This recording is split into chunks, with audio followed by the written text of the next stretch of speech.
So, Home SF is a collection of a really lovely group of agencies. There's a lot of different housing counseling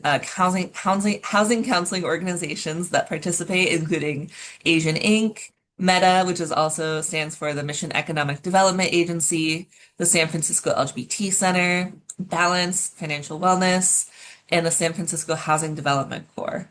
And there's a few others. So if you have any housing navigation needs, Home SF has got you covered. And with that, we're going to go ahead and go into the presentation that I'm going to be talking about today about affordable rental housing for seniors.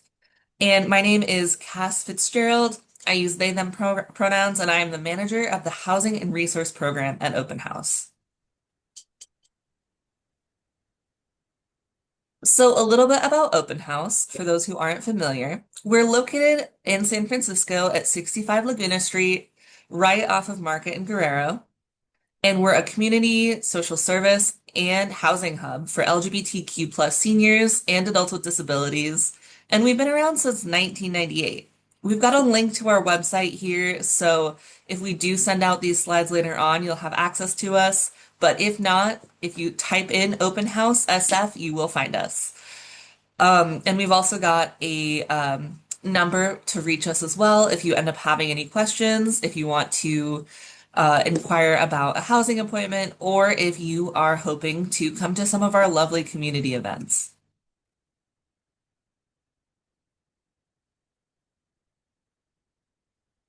And Open House is also one of the Aging and Disability Resource Centers. There are 14 in the city, but Open House is one of my favorites. We offer a whole heap of services such as health and wellness services, food and transport, medical and dental referrals, mental health referrals, legal assistance referrals, case management services, as well as referrals to in-home care and caregiver support. There's a whole heap of languages that are offered across the city, but here at Open House, we have Jose Santamaria, who is our resource and referral navigator, and he speaks English and Spanish. And if you're looking to come to Open House for any like housing and resource help, we actually have our drop-in hours, which happen on Tuesdays from 12:30 to 4:30, and they are first come, first served, and they do get pretty popular. So we do start our signups in the morning, but they don't always fill up. And if you'd like to make an appointment, you can go ahead and follow that link to our website to see about making an appointment, or you can give us a call. And some of the housing and resource help that Open House can help with is, of course, we can meet with you one-on-one, make one-on-one appointments, or assist during those drop-in hours.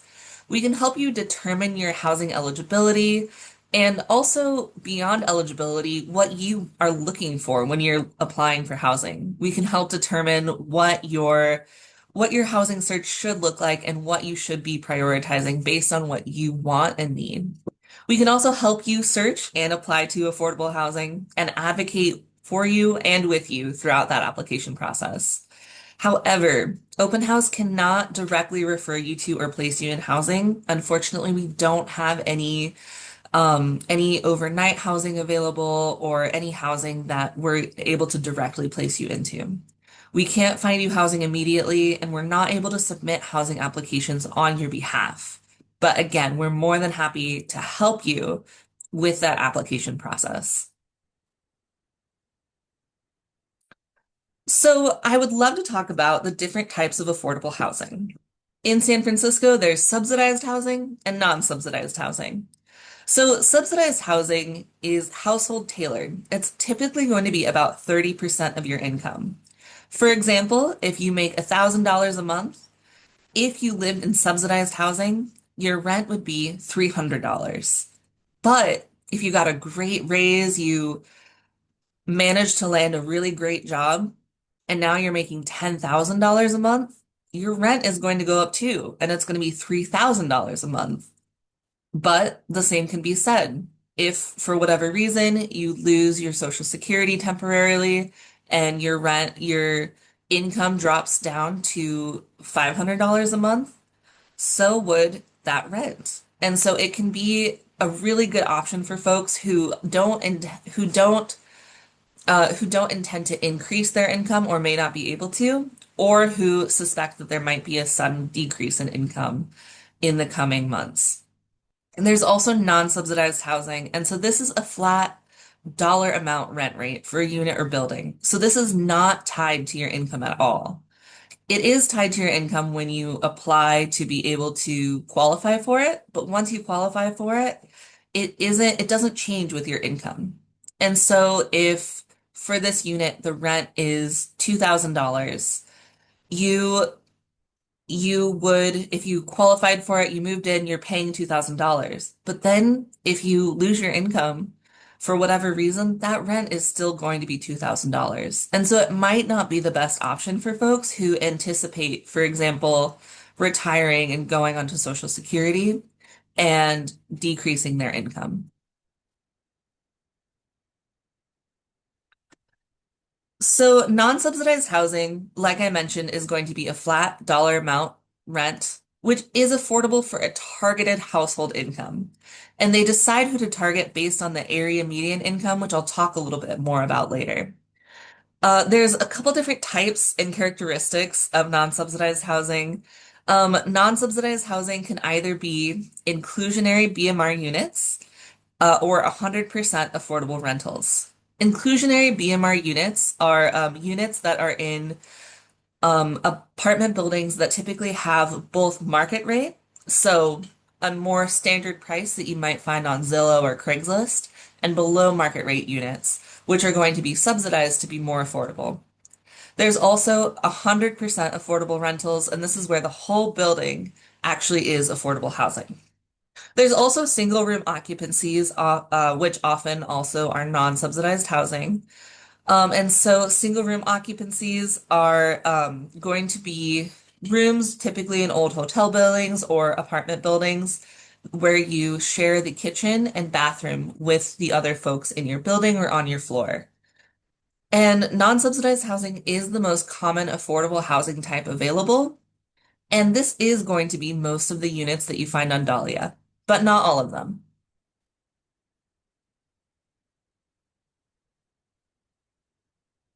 And when you're searching for non-subsidized housing, I definitely recommend checking those income requirements because, like I said, that rent is not necessarily going to change with your income. I would also recommend checking those age requirements. A lot of them, like we've been talking about, might be senior buildings. They might be 55 and older, or they might be 62 and older. But that age requirement will be listed on Dahlia. I would also recommend checking the access needs, which you can find if you scroll down on the Dahlia listing. And don't worry, I'll talk a little bit more about Dahlia in a minute. And I would also recommend checking that location and the amenities and make sure that it's somewhere that you would want to live. It might take a while between when you apply and if or when you hear back from the property. And so if you apply and don't hear anything, don't worry. They might get back to you in a few months, they might get back to you in a few years, or they might not if you aren't selected. But it doesn't mean that you did anything wrong. So I would just recommend applying to as many as possible that fit your income requirements, age requirements, access needs, location needs, and amenity needs. Now, subsidized housing is, again, the housing that is based on your income.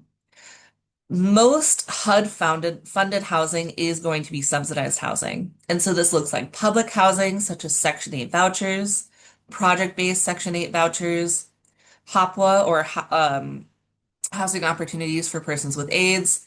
And it is going to be some housing units on Dahlia as well. And those I'm always personally really excited about.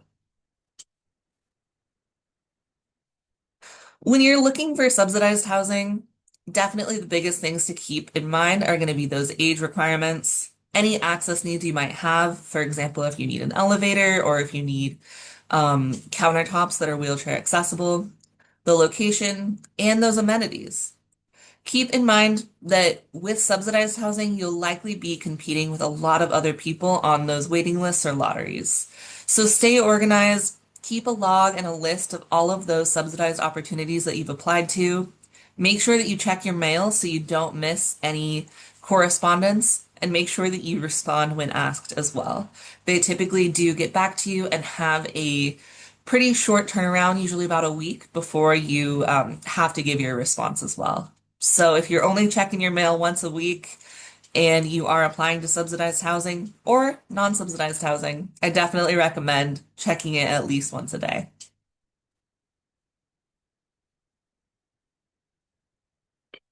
So I know we've talked a little bit about looking at the age to see if you're eligible, but there's also some age and ability specific housing scattered across the city. There is, and I'm sure you've seen the flag on Dahlia. It's red, it says senior housing. But senior housing is typically for individuals who are over the age of 62. But as Raquel was mentioning earlier, sometimes it is also over the age of 55. It might apply to the head of the household or the full household. And so if you live in a mixed age family, it's really important to look at the fine print and make sure to determine whether or not it's the head of household or the entire household.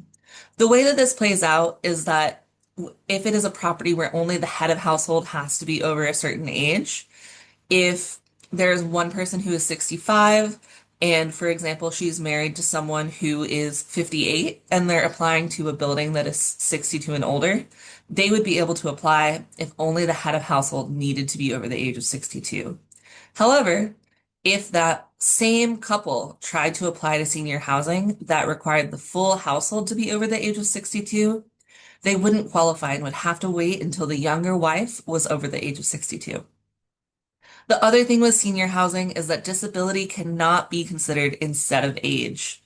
And so even if you might benefit from senior housing, from maybe having a little bit more accessibility automatically built in, unfortunately, if it's senior specific housing, disability cannot be considered instead.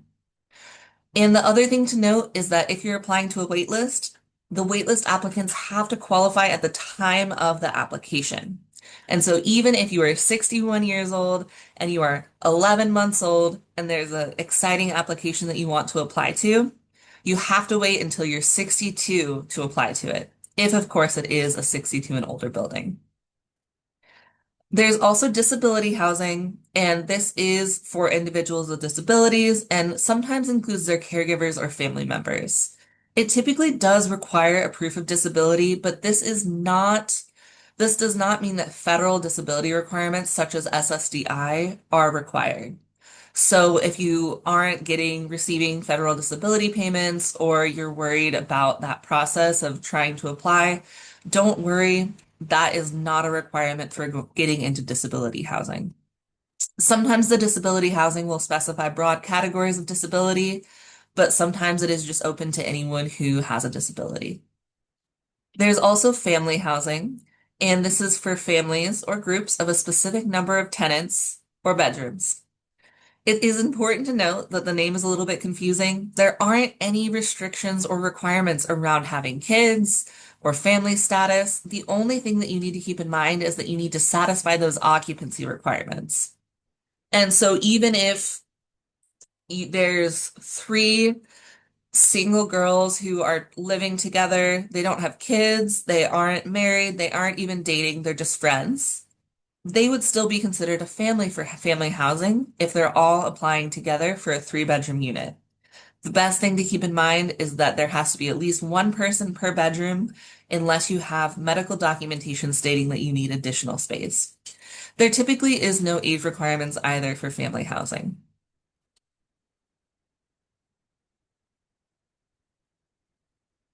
So we've learned a bit about affordable housing, but let's talk about applying to it. One of the best ways in San Francisco is going to be DAHLIA, or San Francisco's housing portal. And DAHLIA does stand for the Database of Affordable Housing Listings, Information, and Applications, which is very fun, but you don't need to know that. All you need to know is that DAHLIA is the San Francisco housing portal, and despite its name, can be found at housing.sfgov.org. It is a pre-application lottery system for affordable housing. So what that means is that you're not necessarily doing an entire application for housing when you're trying to enter the lottery. It's just going to be some pretty basic information to make sure that they can contact you and verify you're eligible before they run that lottery. And this is an affordable housing website, which is administered by the Mayor's Office of Housing and Community Development. So, in order to use Dahlia, the first step that I always recommend is to create an account using an email and password. And it's really important that you write down your password as well as which email you used because that's going to help you get back in. But if you don't have an email, don't worry, that is not at the moment required. So you can go ahead and skip that step. But I definitely recommend, if you can, setting up an email just because it makes the whole process a lot easier. And the second step that I always strongly suggest is to sign up for email alerts for new listings. And what this saves you from is having to check Dahlia every single day to see if anything new is posted, because it will just automatically email you whenever something you're interested in gets posted. For example, if you say that you're interested in one bedrooms, it'll send you an email anytime a housing opportunity that has one bedrooms is posted, which saves you a lot of looking.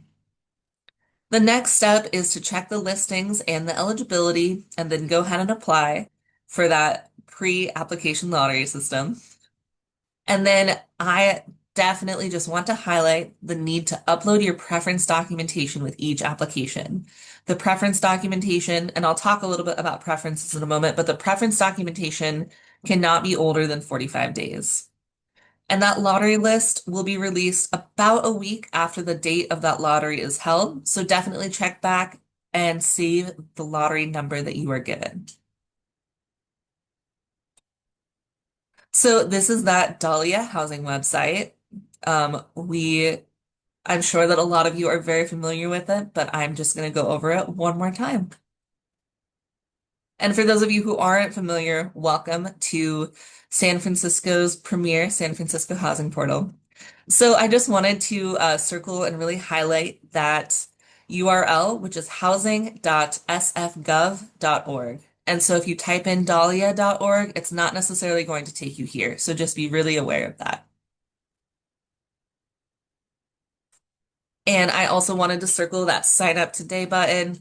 And that sign up today button is going to take you to the place to sign up for those notifications whenever the new housing opportunities that you qualify for or are interested in bedroom wise are posted onto Dahlia. And the next place I want to take you is going to be that sign in button. Oh, so that sign in button, just a little aside, that sign in button is going to take you to a place to create an account, which is really important. Even though it doesn't say create account, it will take you to a place to create an account and then you can sign in. And definitely make sure to sign in because it will make your life a lot easier when you're filling out these applications. And then I just wanted to direct you to an example of what Dahlia looks like. So we took this example of a senior building. This was back in 2025, but it's still looks much the same. It's a delightful example, and I just wanted to highlight that kind of red orange flag that mentions that it's a senior building. And I also want you to note that there is an application deadline in that top right. And that's really important to make sure that you write that down. You're not going to be penalized for applying too early as soon as it's posted. You're not going to be penalized for applying too late as long as you apply within that application deadline. There's not going to be any difference for someone who applies right when it opens and someone who applies half an hour before it closes, other than potentially the amount of stress. But there's not any advantage in the lottery based on when you apply, as long as you do apply before that deadline closes. And then I also just wanted to note that public lottery is approximately a week or to 2 weeks after that application deadline. And so even when you submit an application and get a lottery number, the public lottery may not have been drawn yet. And so that lottery number might not tell you anything new. But as soon as that lottery passes, you will be able to go in and see where you ended up in that public lottery with your lottery number. And as you can note, under the Carlin Valencia, I did just circle that it is reserved for ages 55 and up. And so that is kind of where you can see if it is a 62 and up building or if it's a 55 and up building, even if it has that senior building banner.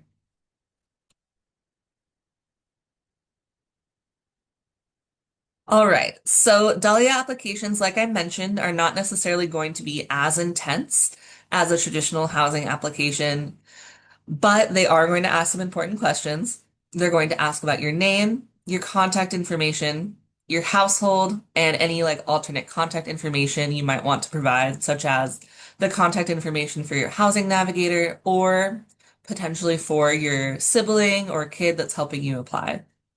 It's also going to ask questions about your household income, and it's going to ask for your preference documentation, which of course does beg the question, what is a preference? A preference in San Francisco's Dahlia lotteries is going to be a subgroup of applicants that all share some sort of common characteristic that's prioritized for affordable housing in San Francisco. It does work a little bit like a boarding group for a tiny airplane. Applications to housing are offered in order of a random lottery rank by order of preference. And you can kind of think about it as entrance to this tiny plane and seats are offered in order of that random lottery rank by order of preference. And so even if not everyone in line can get on that plane, it will be through that lottery by order of that preference.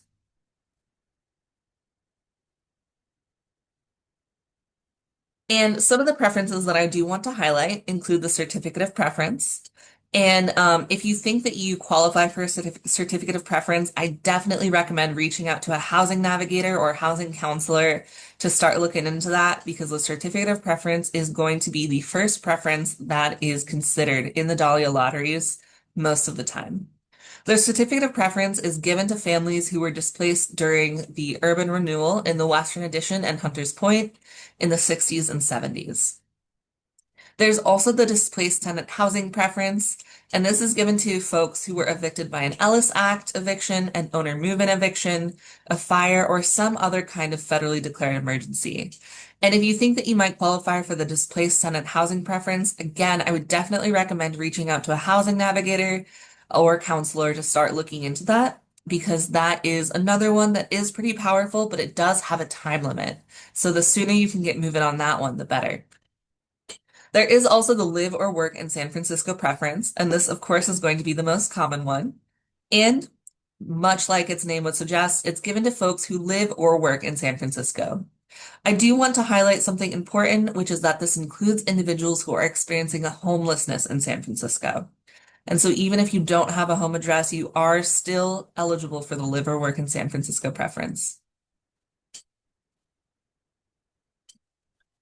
The other preference I want to highlight is going to be the neighborhood preference. And this is given to folks who live within a half mile or within the same supervisor district as the building they're applying to. And only new buildings with at least 5 units available have this preference. And so one thing to note about this one is that if you put in your address for the live or work in San Francisco preference, this one is automatically going to pop up if you are eligible for it and if it is in an eligible building.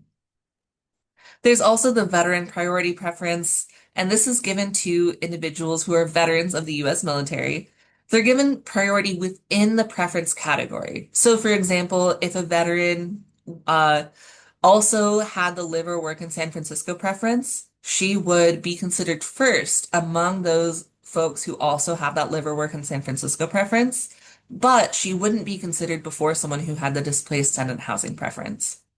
And for veterans, the one thing to note is that you must qualify for at least one other preference to get priority. And so, for example, if you did not qualify for any other preference, if you did not qualify for the live or work in San Francisco preference, you would not necessarily get priority in that group because it's not a preference group.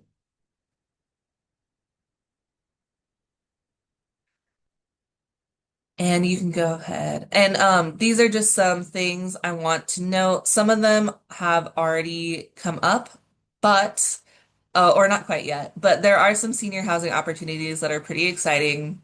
One of the ones that I want to really highlight is going to be 1939 Market.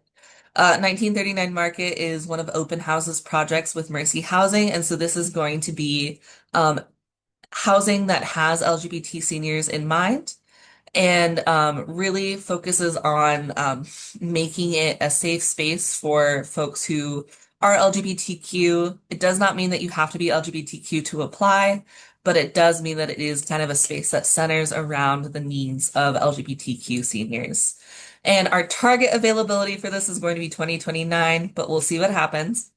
Larkin Pine Senior is also coming up, hopefully in 2027. Treasure Island Parcel E1.2 is also expected in 2028. And Laguna Honda is also roughly going to be 2029. So there's good things in the works and a lot of exciting opportunities to cross your fingers for.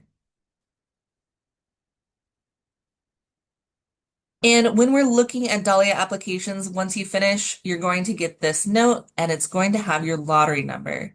Save it if you can, but this will also automatically be saved into your account. So the best thing to do is just make sure that you're logged into your account. You will need this later though to be able to figure out what your rank is based on your lottery preference. And this is available only after the lottery is completed, but your rank is basically your place in line within that preference without taking but it won't necessarily give you the information about where you currently are, if other people have been disqualified later on throughout that process, and it won't necessarily give you information about those other preferences. Although there is a list of how many people in each preference did apply. And so you'll be able to kind of see that after that lottery ranking is available. And so the number one is going to be first place, but even if you're number one in that liverwork and San Francisco preference, doesn't necessarily mean that you're going to be the first to be contacted for that unit, because there still is that displaced tenant housing preference, that neighborhood housing preference, as well as the certificate of preference. So that's just something to keep in mind, but definitely anything in the double digits is an excellent rank to have.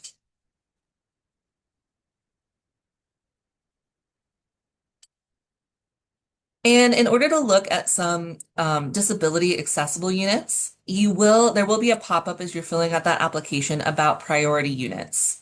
In that listing under preferences, if you scroll down, you will see information about priority units or units that are set aside if you have specific disabilities or need specific accessibility.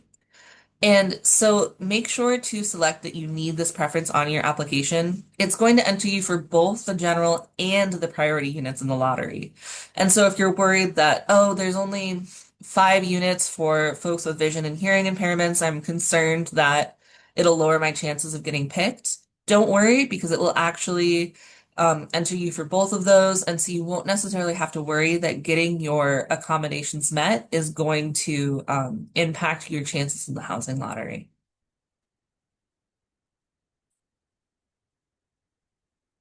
And well, there is an additional Bay Area housing resource that I want to highlight. There is Doorway. It's very similar to Dahlia, but it is active in Alameda, Contra Costa, Marin, Napa, San Mateo, Santa Clara, Solano, and Sonoma counties.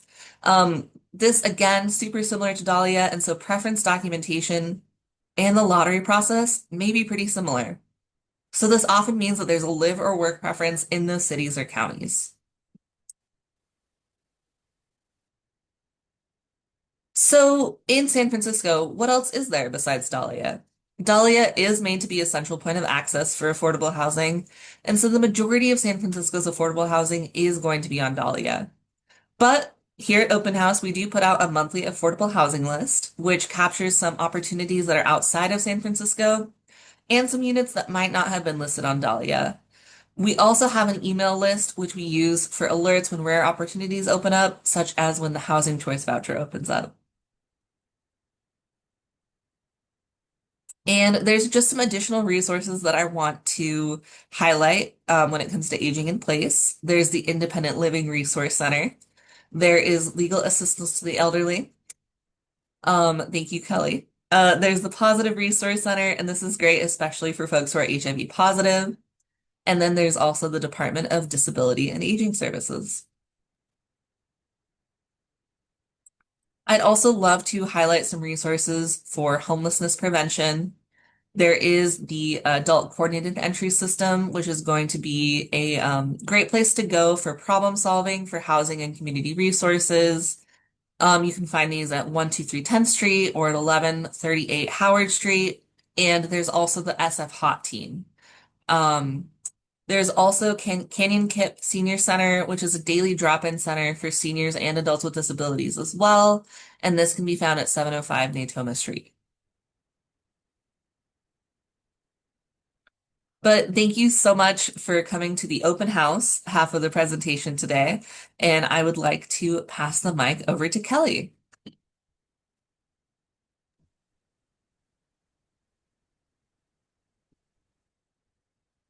Thank you so much, Cass. I appreciate it.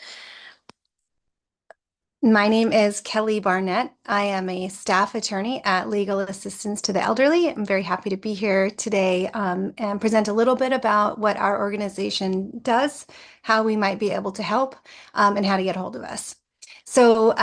We are also in San Francisco. We've been around for several decades now, and you can give us a buzz on the phone Monday through Friday, 9 a.m. to 5 p.m. You can email us, or you can come into our office. We have open office hours Monday through Friday, 9 a.m. to 5 p.m. We're closed for lunch from noon to 1. But there's probably a very high likelihood that an attorney would come out and help you if you stop on by.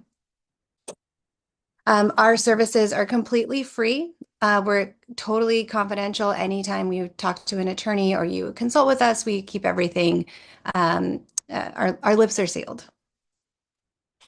We are funded by the Mayor's Office of Housing and Community Development, also SF, Department of Disability and Aging Services. We have some private funders, and the State Bar of California also helps pay for all of our services. If you are a resident of San Francisco, if you so you live here, you have an actual residence where you get your mail and you spend the majority of your time, you'll qualify for our services if you are over the age of 59, so 60 or older, or if you have a disability and you're between the ages of 18 and 59. And a disability for us means that something can be verified by your doctor. So,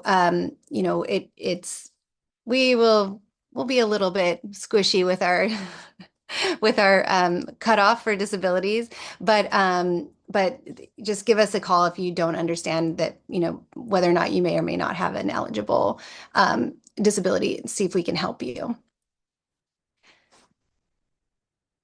So our office, you will come to see us if you need to have any end of life planning. So this would be wills, trusts, powers of attorney, advance directives. You can also come to our office if you believe that you are the victim of financial abuse, or if someone that you know and love is a victim of financial abuse. Financial abuse can look a lot of different ways. And financial abuse, unfortunately, is prevalent. I got another case today. To have a financial abuse case, the party either has to be 60 or over, or has to be a dependent adult. And that a dependent adult would be somebody who has difficulty performing their everyday tasks. For example, they need assistance getting dressed, they need assistance eating, that type of thing.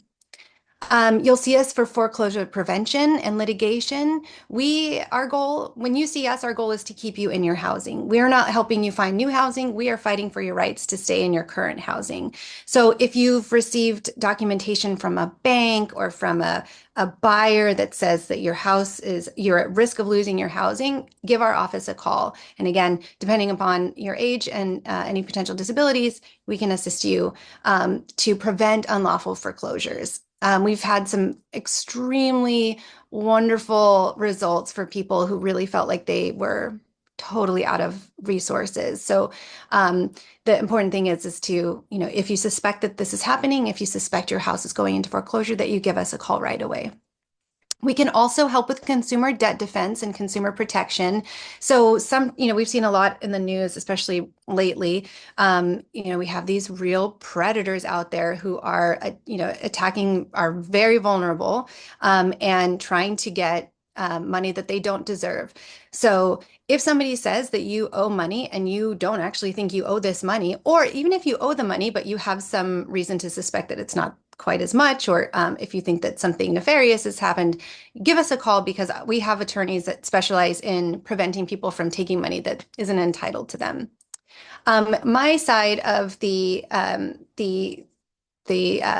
organization is housing preservation and eviction defense. So the majority of my day is spent helping people who are at risk of losing their housing due to eviction, helping them keep housed. So if you come into our office because you've received a notice to quit or a notice of termination, if your landlord is doing things that make it so that you can't stay at home, or you feel like they're trying to make it uncomfortable for you and enough so that they're going to have you move, definitely come call us, let us know what's happening.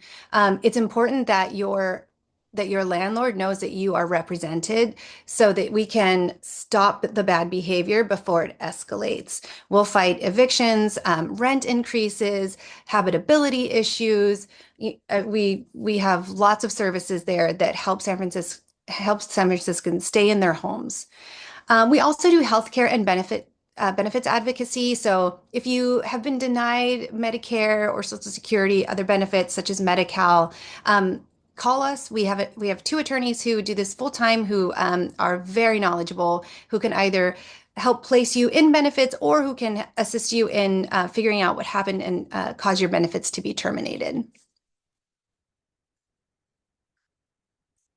So the process for coming to our team and getting a case with us is to first give us a call. So you'll call our intake line. You'll meet Jean at the front desk, or you'll meet our amazing intake staff, Sage, Sam, Anna, people who are really well versed in how to trouble spot issues and determine whether or not, one, this is an immediate need, and two, whether or not we can assist with this. So you'll have your initial screening, and then we have a meeting where the intake team, which is a team of mostly attorneys, we review the case, we review the issues that we understand that you're having. We look at the data that you provide to us, including, whether or not there's an attorney on the other side, whether or not any legal action in the courts has been taken, or we're waiting for that legal action and we're hoping to prevent it. And then, afterwards, depending on our capacity, because as you can imagine, we have a tremendous need for support in these arenas, you'll be connected with an attorney like me to assist you. We usually do staff meetings with our housing team every Tuesday afternoon. We'll review all of the cases that came through, and we'll see, we basically, firefight to see what needs immediate action.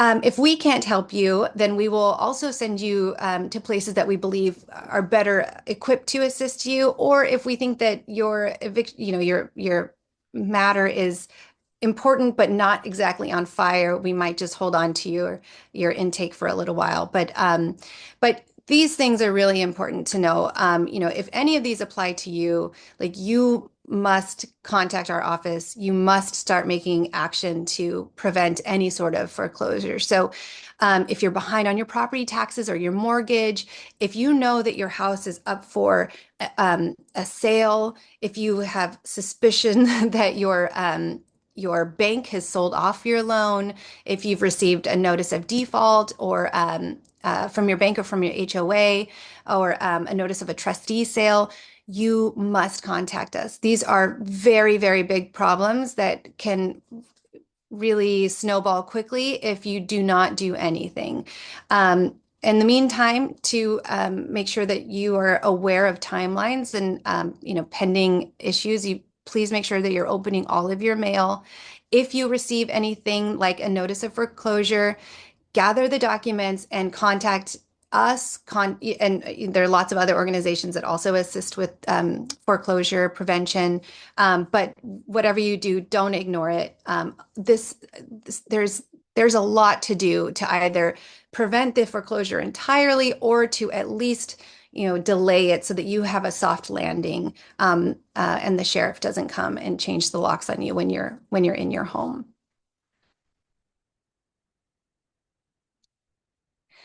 Um, the same thing here. These are urgent matters. So if you receive an unlawful detainer, so it's a summons and complaint from the San Francisco Superior Court, or if you receive a sheriff's notice posted to your door, you must immediately call for help. You can call our office, or you can call the Eviction Defense Collaborative, who we work together with every single day. They help connect individuals with resources in the city and county of San Francisco that can also assist you in helping you fight against the loss of your home. If you have a notice from your landlord that says they intend to evict you, if you have the court documents, that's called a summons and complaint, that shows the landlord has filed their complaint against you in the court and the litigation is proceeding, or if you have something like an illegal rent increase where the uses, we see that we're actually seeing a big uptick in this, but the landlord has decided to raise your rent way over what is appropriate for the year of your unit or the length of your tenancy. If you suspect that they're illegally raising your rent, you let us know, or of course let the Eviction Defense Collaborative know. You can also let the rent board know, and they're a great a panel of attorneys that are very well versed in what is and is not acceptable in the city and county of San Francisco. And finally, if you have what we would consider a denial of reasonable accommodations, for example, very common one is having the grab bar in your bath or your shower. If your landlord says, I'm not doing anything to help you enjoy the use of your unit, that would be a denial of a reasonable accommodation, and it is a federal and state violation. So we want to know about it. We can, if this applies to you and you can't get out to your unit, we regularly do home visits, or we will go and see you in a skilled nursing facility or a hospital, to make sure that you, just because you aren't able to come out and see us, that you don't have any that you don't lose the opportunity to advocate for yourself.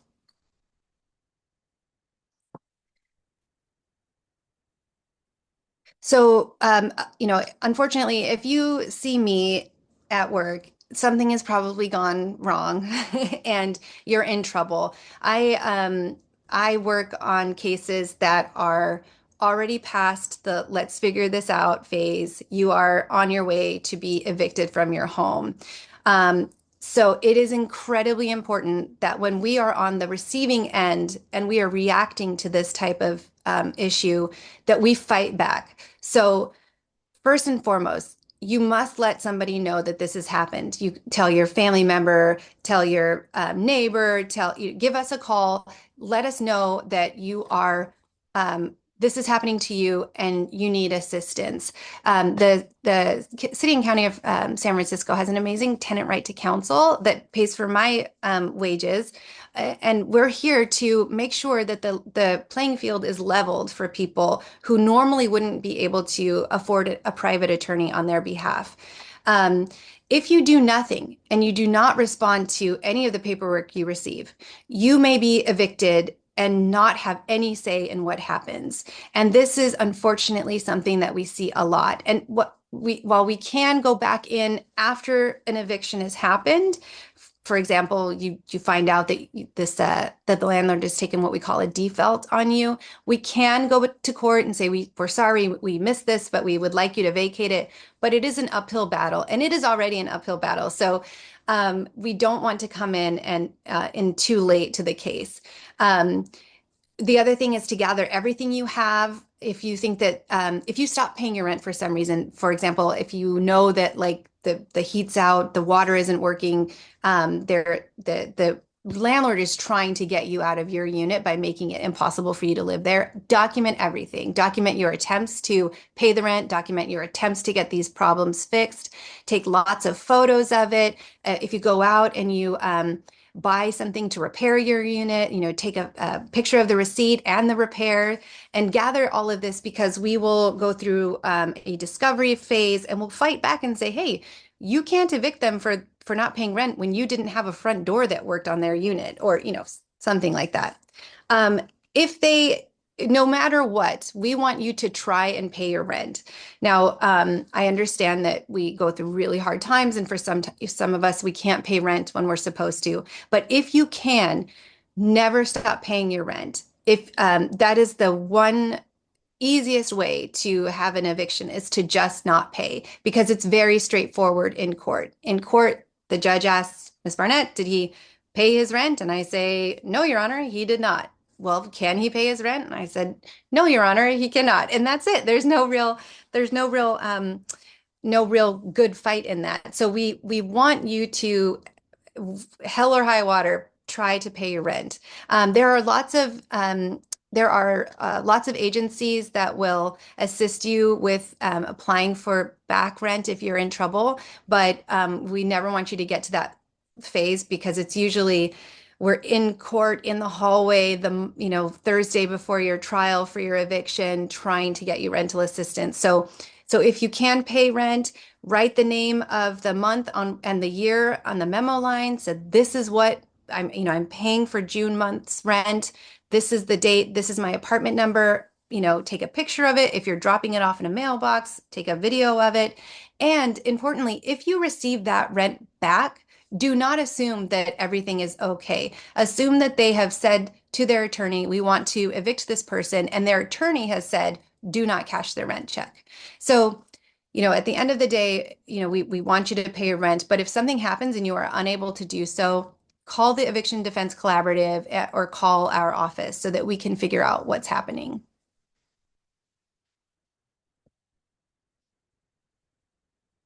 So this is, going on to the disability portion, but a landlord might try to intimidate you by saying he's going to grab your medical records or, talk to your doctor or subpoena things that he has absolutely no right to. Um, we're here to say that is not true. There's not this unlimited access to your confidential medical information, but there is a request from the landlord to verify that you are disabled, and this can come in a lot of different ways. One thing that our office does is we gather a letter from your doctor that says so and so is has a disability, and then this is the next part. It's we call it a nexus requirement. It's a connection between your disability and the accommodation that we're requesting. For example, Miss So and So is disabled, has and cannot walk properly. They're not going to say, oh, she has a new hip or she has, new knees or something like that. But it will show the landlord that there is a direct connection between the disability that my client has and the need for that reasonable accommodation or that reasonable modification.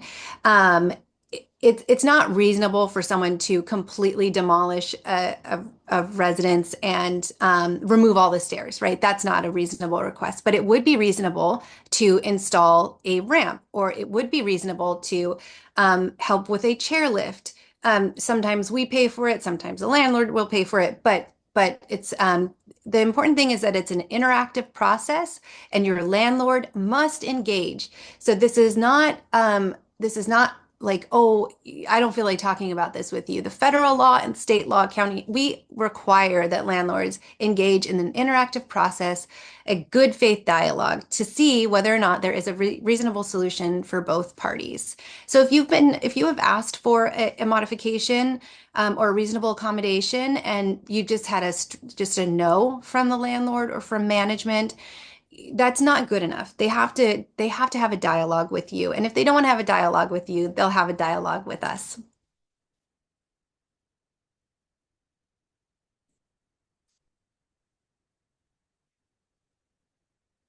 So this is, going back to who might be disabled. So a disability is a mental or physical impairment or disorder or condition that limits major life activities. So this could be like, I can't see properly, and so I need assistance, with the use of a cane or with uh, particular glasses, or I have trouble hearing, and so I need a doorbell that like has a vibration so that I can feel it versus hear it.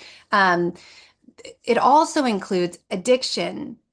When you're in recovery, you can't be out actively using. And I recently had a case like this where my client was out in active addiction, got into recovery, and we were able to save his housing because we knew that they couldn't deny a reasonable accommodation to give us a little extra time to get the rent when my client was working very hard to get back on his feet. Um, is it an accommodation? So like I said, like a doorbell that vibrates versus rings, large print on documents. If your Social Security comes in on a certain day of the week and it's before the grace period or the 5 days or whatever it is that your rent is due, we can write you a letter that says, our client is requesting a reasonable accommodation to ensure that their rent is paid on time. Due to the date on which their SSDI is paid, we are requesting an additional 5 days beyond that to pay the rent, something like that. And that is a very normal thing to ask, and landlords are very much aware of, hopefully, aware of the rules. So they don't fight back too much on it. A modification, is a physical change to the premises, which again I described as the grab bars in the bathroom or visual alarms for hearing impaired. But again, it is not a complete gutting of the unit. It's not moving you to a larger unit because the unit that you're currently in, you don't like it.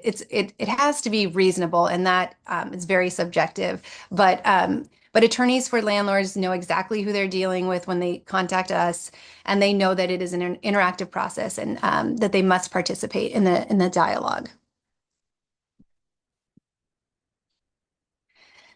So sometimes we see a landlord has sold the building for whatever reason, and the landlord might tell you, you have to leave.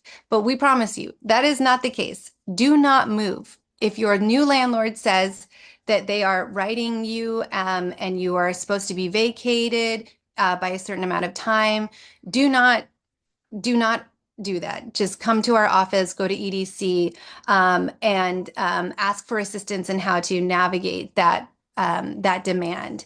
May also receive a pre-buyout disclosure form, or what we call an estoppel certificate.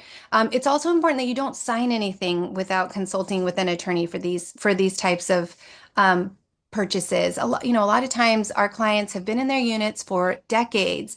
They're rent controlled, they're very reasonable rents, and a new owner might come in and say, "Hey, we're planning on moving our family in," or something like that. But it is a very long process, and it is a very strict process in California to do those types of activities, those types of no-fault evictions.